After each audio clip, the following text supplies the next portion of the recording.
السلام عليكم، ازيكم حبايبي؟ عاملين ايه؟ ان شاء الله تكونوا بخير. فيديو النهارده ان شاء الله حبيت اشارك معاكم ركن الصلاه اللي عملته علشان اصلي فيه في شهر رمضان، وكمان حبيت اشارك معاكم جدول العبادات لهذا الشهر الكريم. عيده الله علينا يا رب بالخير واليمن والبركات. يلا بينا نبدأ الفيديو ونقول بسم الله، واللهم صل وسلم وبارك على سيدنا محمد وعلى آله وصحبه أجمعين. أول حاجة كده دي سجادة الصلاة. دي كانت سجادة موجودة عندي ما استخدمتهاش قبل كده، جديدة خالص. حبيت اطلعها رمضان ده علشان انا بحب يبقى عندي حاجة جديدة في رمضان، لا اما اسدال لا اما سجادة الصلاة او اي حاجة زي كده او سبحة. بحس كده اني مبسوطة ومتحمسة قوي ومقبلة على العبادة لما بكون جايبة حاجة جديدة، زي ما قلت لكم بقى سجادة، سبحة، مصحف جديد، اي حاجة جديدة. في المكان ده كده حطيت الكوشنز دي، شكلهم حلو جدا ومبهج كده، وكمان بسند ظهري عليهم لما بكون بقرأ في المصحف او بسبح او كده، فحلو جدا انهم يبقوا موجودين في مكان الصلاة. وكمان حطيت البوكس ده وحطيت فيه اسدال الصلاة بتاعي، طبعا غسلته كويس جدا وعطرته وحطيته في البوكس كده، وبعدين قفلت عليه وحطيت الفانوس الصغير ده، شكله حلو قوي كده. وهنا كده حطيت ترابيزة وحطيت عليها المفرش ده، وبعد كده حطيت الفانوس ده، حلو جدا، انا بحب الفانوس ده قوي. هو فانوس كبير كده وبيدي اضاءة حلوة جدا في المكان، حبيت احطه هنا في ركن الصلاة بتاعي. وكمان حبيت احط فرع النور ده كده، فرع بسيط جدا فيه فوانيس صغيرة. وهنا كده حطيت قالب الشمع ده، وقالب مكتوب عليه رمضان كريم، ممكن تحطي فيه اي شمعة معطرة، ممكن تحطي فيه اي شمعة برضو بتديكي اضاءة حلوة جدا. وكمان حطيت الزرعة الصغيرة دي تديني شكل حلو في المكان. اما هنا حطيت المصحف بتاعي اللي انا هقرأ فيه ان شاء الله، وكمان حطيت بعض الكتب والاوردة اللي انا هقرأها باذن الله. طبعا اول حاجة حطيتها حصن المسلم، فيه كمية ادعية حلوة جدا بحب ادعي منه كتير، وده كده ورد استغفار انا بحب استغفر منه، في كذا صيغة للصلاة على النبي صلى الله عليه وسلم، وورد حلو جدا للاستغفار. كمان حطيت الكتاب ده كتاب تفسير العشر الأخير من القرآن الكريم، ده حلو جدا، تقريبا مفسر القرآن من أول سورة المجادلة لحد آخر سورة في القرآن الكريم اللي هي سورة الناس. إن شاء الله هحاول أقرأ فيه على قد ما أقدر في شهر رمضان بإذن الله. أما هنا بقى حطيت في البوكس الصغنن الجميل ده السبحة الإلكترونية بتاعتي، وكمان حطيت السبحة العادية اللي بسبح عليها، السبحة دي 100، انا بحب اسبح عليها قوي. يعني حاولي تحطي في المكان ده كل اللي هتحتاجيه وانتي بتصلي. اما دي بقى في ازازة البرفيوم اللي انا بحب ارشها على سجادة الصلاة، وبحب ارش منها في المكان وانا بصلي. دي ريحة العود، انا بحب العود جدا، فبرشه على سجادة الصلاة وحوالين مني في المكان اللي انا بصلي فيه. عايزه اقول لكم ريحته تحفة، وانا بحب ريحته جدا جدا، وبحس بهدوء جامد جدا وانا بصلي. عايزه اقول لكم وانا بصلي او بسبح بطفي الانوار كلها، ما بخليش غير اضاءة الفانوس واضاءة فرع الكهرباء ده بس، ما بخليش اي اضاءة تاني. عايزه اقول لكم بتحسي بهدوء رهيب وانتي بتصلي، وتحسي بخشوع كده وروحانيات جميلة، بتبقي بجد مش عايزة تطلعي من المكان. عايزه اقول لكم اللي هو الوقت اللي من قبل الفجر ده لحد صلاة الفجر كده ولحد الشروق، لما تقعدي كده مع نفسك في خشوع وهدوء من غير ما حد يزعجك خالص، ولادك بقى يكونوا ناموا، وتبقي قاعده كده مع نفسك وبصي في المكان اللي زي ده. عايزه اقولك ان انت اصلا ما بتبقيش قادره تقومي من المكان، يعني بتبقي قايمه كده ان انت لا انا ايه اللي هيقومني، انا عايزه افضل قاعده في المكان ده كده فتره طويله. يعني يا ريت تحاولوا تعملوا مكان زي ده في البيت، مش مهم يكون متزين، اهم حاجه يكون مرتب ونضيف وحاطه فيه كل الحاجات اللي انت بتستخدميها. صدقيني نفسك هتتفتح جدا وهتحبي المكان وهتحبي ان انت تقعدي وتخشعي باذن الله في الصلاه وفي قراءه القران وفي كل العبادات ان شاء الله. ان شاء الله يا رب كده يقدرنا ويعيننا ويتقبل منا شهر رمضان الكريم، يا رب نخرج منه كلنا مغفور ذنبنا، وكل واحد نفسه في حاجة ان شاء الله يطلع من رمضان وربنا محققها له بإذن الله.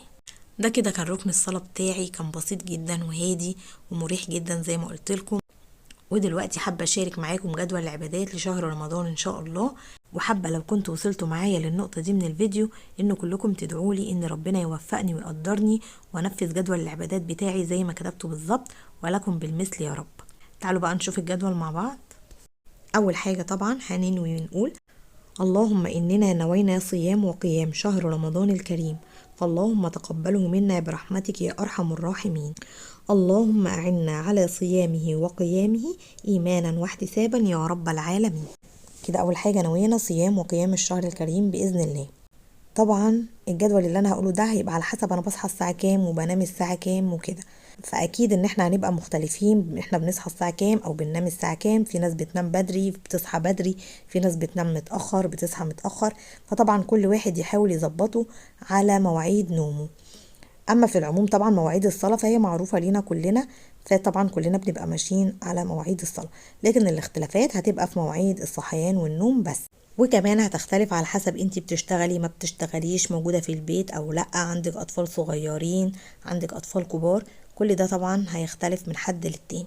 فكل واحد يحاول يظبط الجدول على نظام حياته ونظام صحيانه ونومه، وعلى الحاجات اللي تبقى مناسبة ليه هو.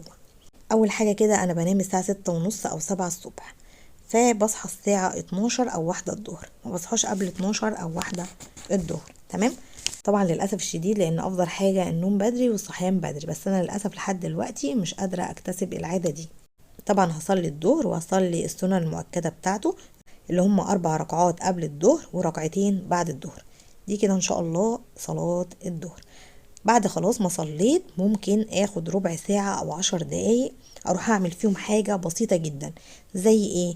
ممكن لو هنقع بلح اروح انقع البلح، زي مثلا ان ممكن اروح افطر ولادي، انا ولادي صغيرين فممكن اروح احضر لهم الفطار، او اشغل الغسالة، او لو عندي لحمة وهتاخد سوا احطها على النار. يعني بعمل حاجة بسيطة جدا، وبعد كده اروح اقرأ القرآن الكريم او اذكر او اسبح او ادعي، كل الحاجات دي لحد ان شاء الله صلاة العصر. تمام، لحد ما العصر يأذن. بعد كده بصلي صلاة العصر، بعد ما بخلص صلاة العصر ابدأ اقول اذكار المساء. تمام كده خلاص، ببدأ بقى ادخل على المطبخ من بعد العصر. خلاص ابدأ بقى احضر الفطار، وكمان كده وانا في المطبخ بالمرة لو هعمل حاجة حلوة بعملها في الوقت ده، بحيث ان انا اكون مخلصة كل حاجة وانا بجهز للفطار. ممكن برضو وانا بجهز الفطار اروح انشر غسيل، اعمل اي حاجة بسيطة كده لو في وقت فاضي اثناء ما انا بجهز الفطار. تمام. تمام. بعد كده طبعا بتيجي صلاة المغرب، ممكن بقى تاخدي الخشاف او العصير بتاعك وتروحي تصلي في الاول، او ان انتي تفطري وتروحي تصلي. طبعا هنصلي صلاة المغرب بالسنة المؤكدة بتاعتها اللي هي ركعتين بعد صلاة المغرب. وطبعا ما ننساش ان احنا ندعي اثناء الفطار، والدعاء في الفترة دي حلو جدا ومستجاب ان شاء الله. لازم ندعي اول ما نفطر، لان وقت الفطار دون ساعة اجابة ان شاء الله.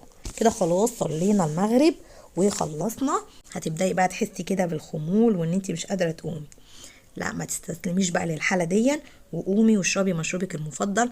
طبعا احنا عندنا القهوة والشاي والحاجات دي اساسا، يعني بعد الفطار في ناس بالنسبة لها الحاجات دي اساسية، فاشربي مشروبك المفضل بقى، نسكافيه قهوة شاي، وخلاص كده. وحاولي تفوقي نفسك. في بقى حاجتين، لو انتي بتصلي في المسجد فيبقى يدوبك تجهزي وتنزلي على طول تصلي، عشان تلحقي تصلي العشاء والتراويح في المسجد ان شاء الله. تمام. تمام. طب لو انتي بقى ما بتصليش في المسجد، يبقى تقومي على طول تدخلي المطبخ وتغسلي المواعين وتغسلي البوتاجاز وتنظفي المطبخ تماما بحيث ان هو يبقى زي الفل. بعد كده بقى احسن حاجة تعمليها دلوقتي هي انك تاخدي شاور دافي.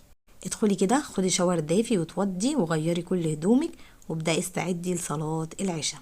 واول ما العشاء تأذن بإذن الله تدخلي تصلي كده صلاة العشاء، وتصلي السنة المؤكدة بتاعتها اللي هي ركعتين بعد العشاء. وبعد كده تبدأي في صلاة التراويح، تصلي كده التراويح في هدوء كده بقى ان شاء الله. قبل ما تخلصي صلاة العشاء والتراويح هتكون الساعة 9:30 10. تمام كده، هيبقى عندك وقت من الساعة 10 للساعة 2:30. الوقت ده كله هيبقى بتاعك انتي، ليكي تعملي فيه كل حاجة انتي عايزاها. شوفي انتي وراكي ايه، يعني ممكن انام ساعة، ممكن اتفرج على حاجة سواء على الموبايل او في التلفزيون، ممكن اقعد مع نفسي كده ما اعملش اي حاجة، ممكن اكلم حد، ممكن لو ورايا حاجة في البيت اعملها. يعني شوفي انتي وراكي ايه واعمليه. تمام. بعد كده هتبدأي تحضري السحور الساعة 2:30. عندك من الساعة 2:30 للساعة 3:30 تبدأي بقى تحضري السحور وتسحري وكده. اول ما الساعة تيجي 3:30 تبدأي تروحي ركن الصلاة بتاعك، تبدأي بقى تصلي قيام الليل او التهجد، وتبدأي بقى في الوقت دون تذكري ربنا كتير جدا وتستغفري كتير جدا وتدعي كتير جدا جدا، وتقرأي قرآن وتعملي كل حاجة انت عايزاها في الوقت ده لحد ما يجي ميعاد صلاة الفجر. الوقت ده طبعا وقت السحر، وقت حلو جدا في الدعاء، وربنا يستجيب مننا ومنكم امين يا رب العالمين. بعد كده ان شاء الله بقى يكون الفجر اذن، هنبدأ نصلي ركعتين الفجر اللي هم خير من الدنيا وما فيها، وبعد كده نصلي صلاة الفجر ان شاء الله.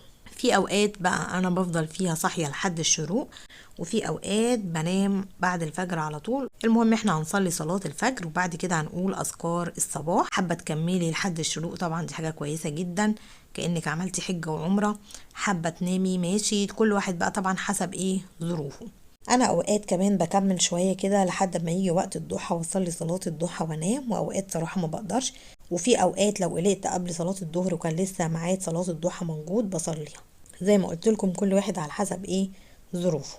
طبعا الجدول ده ممكن يتغير على حسب بقى لو خرجت او عندي مشوار او في عزومة او كده، ممكن الجدول ده فيه حاجات بسيطة تتغير، بس طبعا ما بجيش جنب الصلوات نهائي. حتى لو رحت في اي مكان بتصلي في المكان اللي انت فيه. طبعا في عبادات كتيرة جدا في شهر رمضان، زي الصدقة، الزكاة، إطعام الطعام، جبر الخواطر، وغيرها كتير من العبادات اللي ممكن نقوم بيها في شهر رمضان الكريم. وكمان في صلة الأرحام، يا ريت نسأل على قرايبنا والناس اللي احنا بقالنا كتير ما سألناش عليهم، نسأل عليهم حتى ولو بالتليفون، ولو قدرنا نروح لهم دي يبقى حاجة كويسة جدا. بس ده طبعا مش على طول، لأن شهر رمضان الأفضل اللي احنا نبقى موجودين في بيتنا نصلي ونصوم ونذكر ربنا ونقرب منه وندعي كل اللي نفسنا فيه. وإن شاء الله يا رب يا رب يا رب يكون شهر رمضان دون يعني فتحة خير علينا كلنا، وكل واحد نفسه في حاجة ربنا يحققها له، ونطلع منه كلنا مجبورين الخاطر آمين يا رب العالمين. وبكده ان شاء الله نكون وصلنا لنهاية الفيديو. يا رب يكون الفيديو عجبكم واستفدتم منه. لو عجبكم الفيديو اعملوا له لايك، ولو اول مرة بتشوفيني اشتركي في القناة وفعلي الجرس علشان يوصل لكم كل فيديوهاتي. اشوفكم على خير الفيديو الجاي ان شاء الله، والسلام عليكم ورحمة الله وبركاته.